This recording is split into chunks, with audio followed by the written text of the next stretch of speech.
एक अपनी अर्जी लेके मन में अगर आपके श्रद्धा है, विश्वास के साथ आप जाते हैं तो आपका श्याम बाबा आपकी जरूर सुनते हैं।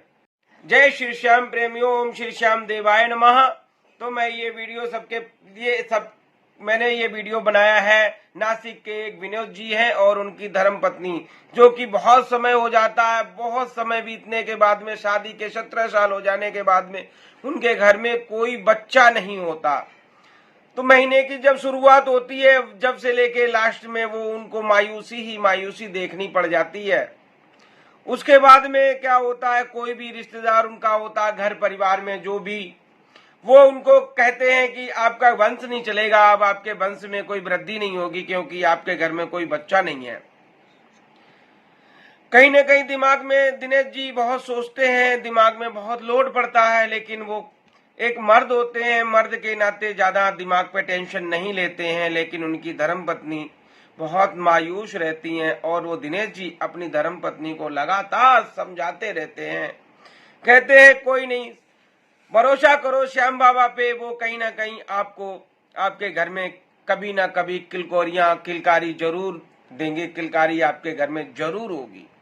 इस तरह वो दंपति काफी समय बिताने के बाद में 16-17 साल होने के बाद में वो दंपति के घर में जब उनकी वाइफ, उनको एक दिन पता चलता है कि मेरी वाइफ प्रेग्नेंट है, तो उनके घर में खुशियों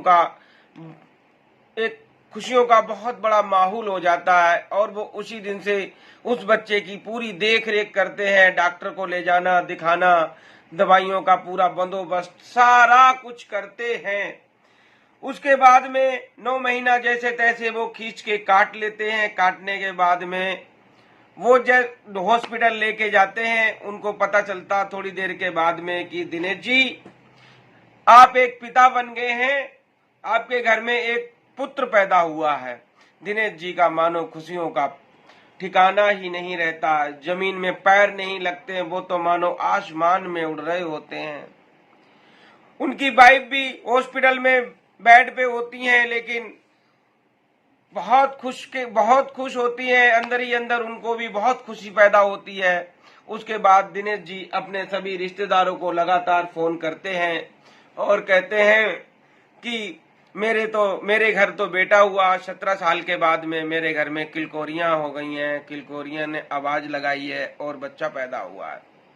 उसके बाद 3-4 दिन के बाद में जब वो छुट्टी करा के घर ले जाते हैं, उस घर ले जाके मानो उनके घर में इतनी खुशी आ जाती है, वो दोनों दंपति बच्चे की तरफ ही लगातार देखते रहते हैं और बच्चे के ही तरफ एक जागता एक सोता है। बच्चे की पूरी रखवाली करते हैं, दूध भी पिलाते हैं, बोतल में भर के गोद में रखते हैं, हाथों में रखते हैं।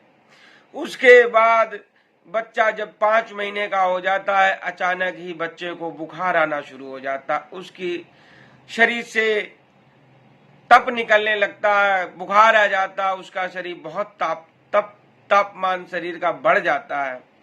कई डॉक्टरों पे वो दिखाते हैं, भाग दौड़ करते हैं, डॉक्टरों को भी दिखाया, फकीरों को भी दिखाया, मंदिर में भी, मस्जिद में भी, सब जगह दिखा लिया, लेकिन बच्चे का बुखार नहीं उतर रहा।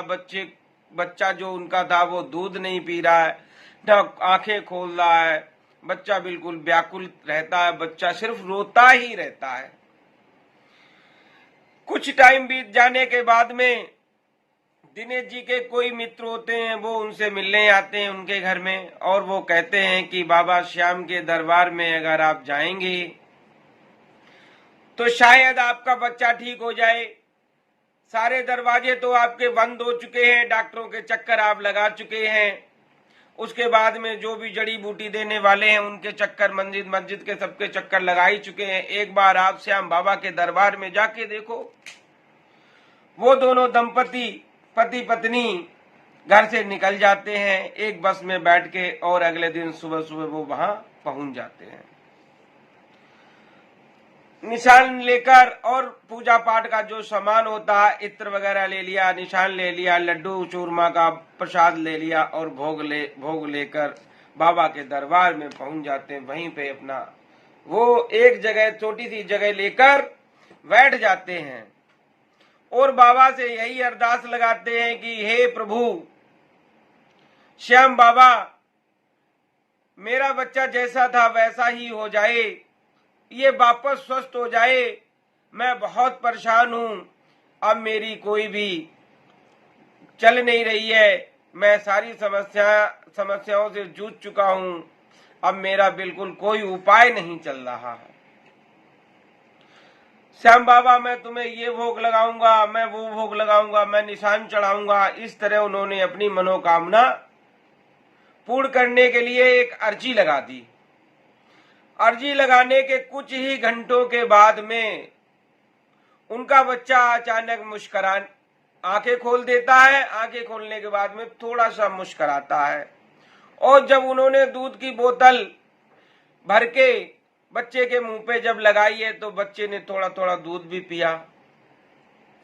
तो मानो उनका खुशी का ठिकाना रुक ही नहीं रहा था। इतनी उनके आंखों में खुशी के मारे इतना आंखों से आंसू झलझला रहे थे और जमीन पे पैर नहीं टिक रहे थे।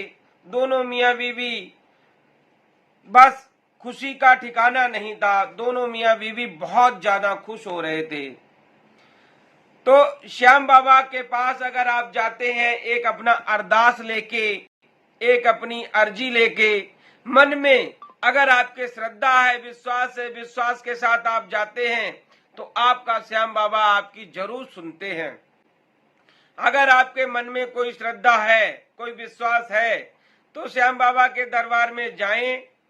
किसी भी प्रकार की कोई भी अर्जी लगाएं, कोई बंदोबस्त नहीं है कि अर्जी में ये लेना है वो लेना है। कुछ भी आप बोल सकते हैं कि मेरा बच्चा ठीक हो जाए, मैं ये अर्जी लगाऊंगा, मैं वो अर्जी लगाऊंगा, झंडा चढ़ाऊंगा जो बाबा का निशान होता है, या बाबा को मैं इतना भोग लगाऊंगा, या बाबा को मैं अपने घर में वो तस्वीर ले जाऊंगा, बाबा का सुबह उठकर कच्चे दूध का भोग लगाऊंगा। अगर आप कुछ नहीं कर सकते हो तो एक छोटा सा उपाय कर लेना। सिर्फ बाबा का एक विग्रह ले आना वहां से और उस विग्रह को घर में रखना। सुबह सुबह बाबा को नहलवा के सुंदर साफ सुथरे वस्त्र पहना के एक चंदन का तिलक लगाना और कच्चे दूध का भोग लगाना सिर्फ सुबह उठ के। आपके घर में कोई भी समस्या होगी, कोई भी बला होगी, कोई भी आपके घर में रोगी काया होगी, वो रोग आपके घर से निकल जाएगा। कोई निगेटिविटी ऊर्जा होगी वो आपके घर से निकल जाएगी। किसी प्रकार की बीमारी होगी, किसी प्रकार का कोई कर्जा होगा, श्याम बाबा सारी समस्याएं सोल्व करते हैं। अगर आप भरोसा रखते हैं, अगर आप मन में विश्वास रखते हैं, आपके मन में श्रद्धा है तो बाबा श्याम आपकी जरूर सुनते हैं। मेरे श्याम प्रेमियों, जय श्री श्याम, ओम श्री श्याम देवाय नमः।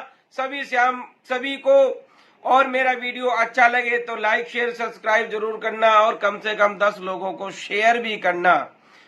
जय श्री श्याम।